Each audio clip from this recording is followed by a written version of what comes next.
to? Did you think I would turn you from my door?" The roughness was smoothed away as he touched my arm, a fleeting pressure. My heart's flutter became a thud. "Thank you, my lord," I murmured. "I cannot express my sadness for your husband's death." "Thank you, my lord," I repeated. There was nothing else for me to say that would not overwhelm me with one difficult emotion or another. My husband was dead a mere 2 months, somewhere in the battlefields of Aquitaine. I valued Sir Hugh's services greatly. The Duke paused. "And yours have been inestimable. For you, Catherine." He lapsed into the more familiar, abandoning the title that had come with my marriage. "There will always be a position here." And then, with gentleness, "Your place in the Duchess Blanche's household earned you great merit. You must come to us again." Relief spread through me, sweet as honey.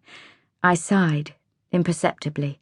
All the fears that had pinioned my mind in recent weeks so that I could not think, could not plan, could not envisage the future, fell away. I would no longer be dependent on the limited revenues from the Swynford estates at Kettlethorpe and Colby. I would have money to spend on critical refurbishments. My children would lack for nothing. "Thank you, my lord," I said for the 3rd time in as many minutes. I seemed to have lost the capacity to form any other response, and for a moment I was touched with a pale amusement. I had not been known for lack of conversation. "Forgive me," I said. "I cannot tell you how much that will mean to me." "Is Kettlethorpe very bad?"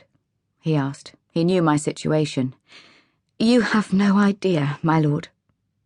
And with the relief, I raised my eyes to his to discover that he was watching me closely, so that I felt the blood rise to heat my cheeks, and my relief became overlaid with a layer of uncertainty. Perhaps he was waiting for a more effusive sign of my gratitude. After all, I had no claim on him, no tie of duty or blood. Some would say he had done quite enough for me and my family. Could it be that he thought me unfit for the position I sought? Damsels in royal households were chosen for their elegance and beauty as much as for their practical skills, women worthy in appearance and demeanour to serve the lady. I had done my best. My dark robes were as fine as I could make them, with no remnant of Lincolnshire mud. As for my hands and face, all that could be seen in the enveloping shrouding, I had applied the contents of my still-room with fervour to remedy the effect of Kettlethorpe's demands. I did not think the Duke would judge me too harshly, knowing my circumstances, and yet his eye had the fierce focus of a raptor. To deflect the appraisal, I launched into what I thought he wanted from me. "I cannot express my thanks enough, my lord. I feared for my children living in hardship. I thought I should not come to you because although I no longer have a claim on your generosity, Hugh was in your service, and you were good enough to stand godfather to my daughter Blanche. I knew that you would want Hugh's son, Thomas, to do well in the world, and before God, there is little to give him anything but the most slender of incomes from the Swynford estates. Thomas is still so young, and I have not the experience to manage the land well, or the money to do it, of course." My words dried. A minute ago, I had been impossibly tongue-tied. Now I was ridiculously garrulous. Had he not said that he would employ me? My problems were at an end, and I could be at peace, but my heart continued to bound like a squirrel caught in a trap as the huntsman approached with a predatory gleam in his eye. I thought that there might be such a gleam in the royal Duke's eye, then chided myself. Most likely it was nothing but a shaft of light through the glazed windows, or simply amusement at my lapse into trivialities.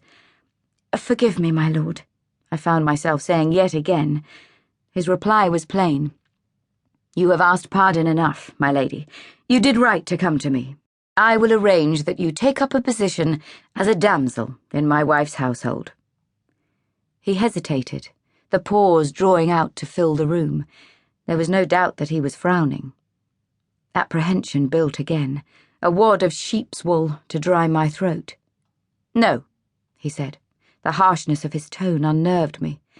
"That is not what I want."